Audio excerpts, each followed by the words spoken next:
इसी तरह कार्रवाई राहुल गांधी की दादी पर की गई थी। और अभी तो साफ वक्त दूर है, देखते देखते जाइए होगा क्या। उस संसद में उन्होंने कब्जा कर लिया, गली और सड़कों पे वो कब्जा नहीं कर पाए। निश्चित रूप से बीजेपी फंस गई है और बीजेपी फंस इसलिए गई है कि बीजेपी को समझ में नहीं आ रहा। गांधी नेहरू का खून है, पीछे नहीं हटेगा, ये सावरकर नहीं है। प्रेस कॉन्फ्रेंस हुई है, पूरे हिंदुस्तान में फैल रही है। राहुल गांधी ने कह दिया मैं। नमस्कार, मैं ज्योतिष चौहान। 1980 का दौर था जब इसी तरह कार्रवाई राहुल गांधी की दादी पर की गई थी और उस वक्त इंदिरा गांधी ने जबरदस्त कमबैक किया था। अब एक बार क्या राहुल गांधी फिर से कमबैक कर पाएंगे? तमाम लोग है बातचीत करते हैं। जिस तरीके से हमने देखा था इंदिरा गांधी ने कमबैक किया था, राहुल गांधी को लेकर अब चैलेंज है। देखिए, उस टाइम भी इंदिरा जी के साथ जो उस टाइम मौजूदा सरकार थी उसने इंदिरा गांधी जी की सदस्यता खत्म करी थी। इंदिरा जी चली गई थी, उसके बाद फिर इंदिरा जी बड़ी जोर शोर से आई थी और आज वही हरकत इस सरकार ने राहुल गांधी जी के साथ करी। राहुल गांधी जी उन्हीं के पोते हैं, वही खून है, तो जज्बात हो। राहुल गांधी को लेकर चैलेंज है कि वही 2024 है, करीब है। 2024 के लिए उन्होंने क्या बोला कि मुझे पार्लियामेंट नहीं जाने देंगे तो क्या हो गया, मैं बाहर तो जनता की आवाज उठाऊंगा ना, जनता से मिलूंगा, जनता से संपर्क करूंगा और जनता के बसोले पर 2024 में कांग्रेस की सरकार आएगी, राहुल गांधी जी की संसद जो चलेगी वो गलियों और सड़कों पे अब चलेगी। उस संसद में उन्होंने कब्जा कर लिया, गलियों और सड़कों पे वो कब्जा नहीं कर पाएंगे। वो राहुल जी के जो आवाज जो अब चलेगी, जो हिंदुस्तान की सड़कों पे चलेगी। इंदिरा गांधी की तरह अब क्या राहुल गांधी चल पाएंगे? 100% चल पाएंगे। ये गांधी नेहरू का खून है, पीछे नहीं हटेगा, ये सावरकर नहीं है। बार बार बोल रहे हैं हम गांधी हैं, हम सावरकर नहीं है। निश्चित रूप से बीजेपी फंस गई है और बीजेपी फंस इसलिए गई है कि बीजेपी को समझ में नहीं आ रहा था करें क्या। उन्होंने राहुल गांधी को पहले डराने की कोशिश की, उनके माइक बंद किए, उन्होंने फिर पार्लियामेंट म्यूट की, फिर उन्होंने राहुल गांधी पे माफी मांगने का अनारगर आरोप लगाया। फिर जब विपक्षी पार्टियों की मीटिंग बुलाई, वहां एक मसौदा तैयार किया गया कि राहुल गांधी माफी मांग लेंगे तो जेपीसी की मांग आप वापस कर लो, हम राहुल गांधी की माफी की बात को वापस ले लेते हैं। लेकिन कांग्रेस पार्टी के नेता ने तय किया सभी कार्यकर्ताओं के दम पर कि मैं माफी नहीं मांगूंगा, जेपीसी आपको लगानी पड़ेगी। तो इसलिए इस आवाज को दबाने के लिए, क्योंकि उसके बावजूद भी राहुल गांधी लगातार ये कह रहे थे कि भाई आपको जो है अडानी के साथ रिश्ता बताना पड़ेगा, मैं इस हिंदुस्तान की गाड़ी कमाई को एयरपोर्ट के द्वारा विदेशों में नहीं जाने दूंगा, जैसे पहले ले गए तुम्हारे दोस्त हुकूमत के, तानाशाह हुकूमत के दोस्त ले गए, इसको बाहर नहीं जाने दूंगा। तो मोदी जी डर गए। मोदी जी एक ऐसे केस को जो बोकस केस था जिसकी कोई कार्रवाई नहीं हुई, उस केस हैं, या तो सदन का रास्ता या सड़क का रास्ता, तो अब दूसरे रास्ते पे कांग्रेस चलेगी आगे। मैं देखिए, कांग्रेस सदन और सड़क दोनों को रास्ते पे चल रही है और दोनों के रास्ते पे मजबूत। सदन से तो हो गया राहुल गांधी का, नहीं, राहुल गांधी से तो गए हैं, राहुल गांधी के नेता तो वहां मौजूद हैं, उनकी आवाज आज ये प्रेस कॉन्फ्रेंस हुई है, पूरे हिंदुस्तान में फैल रही है। राहुल गांधी ने कह दिया मैं इनसे नहीं डरता हूं, मैं सड़क पे जाऊंगा, एक यात्रा और करूंगा। अभी 4000 किलोमीटर की यात्रा करके आए। सर मैं हकीकत में बताऊं आपको चौहान साहब, ये डर भारत जोड़ो यात्रा का है। जिस तरीके से 4 महीने एक लड़का पूरी हिंदुस्तान को पैदल नापता है और लाखों लोग उमड़ते हैं उसके पीछे, किसान उमड़ता है, नौजवान उमड़ता है, लड़की उमड़ती है, लोग अपनी शिकायत लेके आते हैं। तो राहुल कहीं मोदी को दिख गया कि इन्हें पार्लियामेंट से रोको, इन्हें डराओ।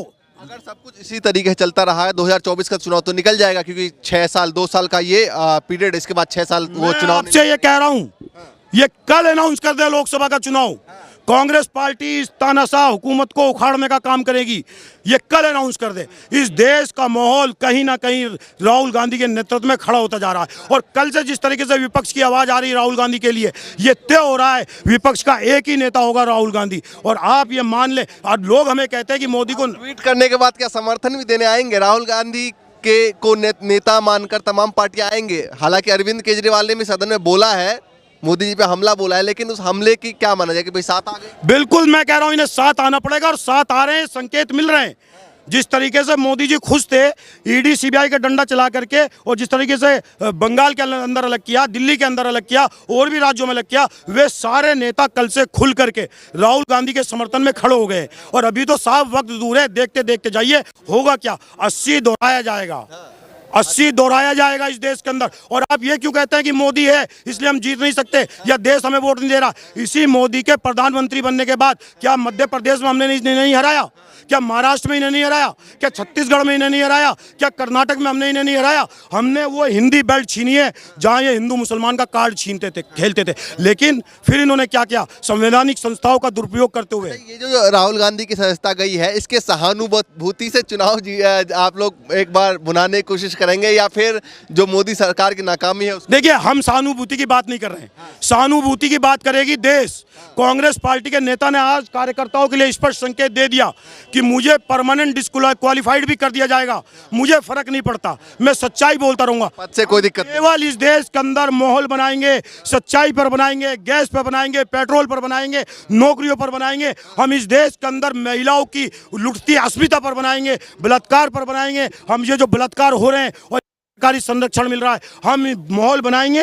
ये बुलेट ट्रेन के बारे में जो झूठ बोला, दाऊद इब्राहिम के बारे में झूठ बोला, हम इस पर माहौल बनाएंगे। जो वादे इन्होंने किए थे और जो पूरे नहीं किए। मनमोहन सरकार के 10 साल का जो काम था, चाहे वो मनरेगा हो, चाहे वो किसानों का भूमि अधिग्रहण बिल हो, जिसको आज किसान याद कर रहे हैं, हम इनके काले कारनामों पर, अपने अच्छे कामों पर माहौल बनाएंगे और ये देश राहुल गांधी के नेतृत्व में उस साथ खड़ा मिलेगा। इसको बीजेपी ने ओबीसी समाज से जोड़ के देखा है। जेपी नड्डा ने ट्वीट किया और कहा कि ओबीसी समाज ने का अपमान किया है राहुल गांधी ने। देखिए, ये लोग सरकार में संसाधन है, ये लोग झूठ फैलाने की मशीन है। इन लोगों ने हमेशा झूठ के दम पे राजनीति की है, लेकिन झूठ की एक सीमा होती है, एक आयु होती है, वो आयु खत्म हो चुकी है। आज देश जान रहा है कि ओबीसी वर्ग के हितैषी नरेंद्र मोदी नहीं है। आज डर इस बात का है नरेंद्र मोदी को, नरेंद्र मोदी जो डर रहे हैं भारत जोड़ो यात्रा और एक दलित के बेटे को चुन करके कांग्रेस पार्टी ने अपना अध्यक्ष बनाया, मल्लिकार्जुन खड़गे को, तो ये मोदी डर रहे हैं। मोदी इसको जातियों में बांटना चाहते हैं, लेकिन आज देश का ओबीसी वर्ग, देश का दलित वर्ग, देश का माइनॉरिटी वर्ग और देश का बुद्धिजीवी ब्राह्मण वर्ग कहीं ना कहीं ये समझ रहा है, उत्तर प्रदेश में जब दलित, ब्राह्मण और माइनॉरिटी की पिटाई हो रही है, तो ये तीनों कम्युनिटी बात को समझ रही है कि कहीं ना कहीं नरेंद्र मोदी भोकाल बांध करके झूठ की राजनीति कर रहे हैं और ये लगातार झूठ बोल रहे हैं। ये तो ये भी कह रहे हैं कि विदेश में जाकर के लोकतंत्र बचाने की गुहार लगाई राहुल गांधी ने, बल्कि वीडियो मौजूद है, छोटे छोटे बच्चों के पास वीडियो है, मोबाइल है, वो सब देख रहे हैं। जब एक पत्रकार ने आप जैसे ने पूछा कि क्या लोकतंत्र खतरे में है, तो उन्होंने कहा कि लोकतंत्र हमारे अपनी समस्या है,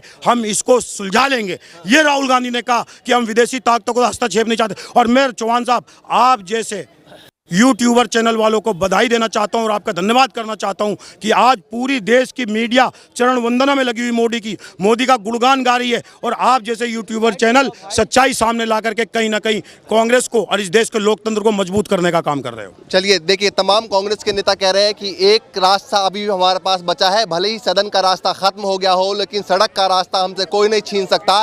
और तमाम कार्यकर्ता कह रहे हैं अब सड़क के रास्ते तमाम घर तक जाएंगे और आवाज़ को जो है वो बुलंद करेंगे। और राहुल गांधी का जिस तरीके से परिवार का इतिहास रहा है, 1980 की बात करें तो जिस समय उनकी दादी ने कमबैक किया था, क्या राहुल गांधी एक बार फिर से कमबैक कर पाएंगे, ये सवाल उठता है। फिलहाल के लिए नमस्कार।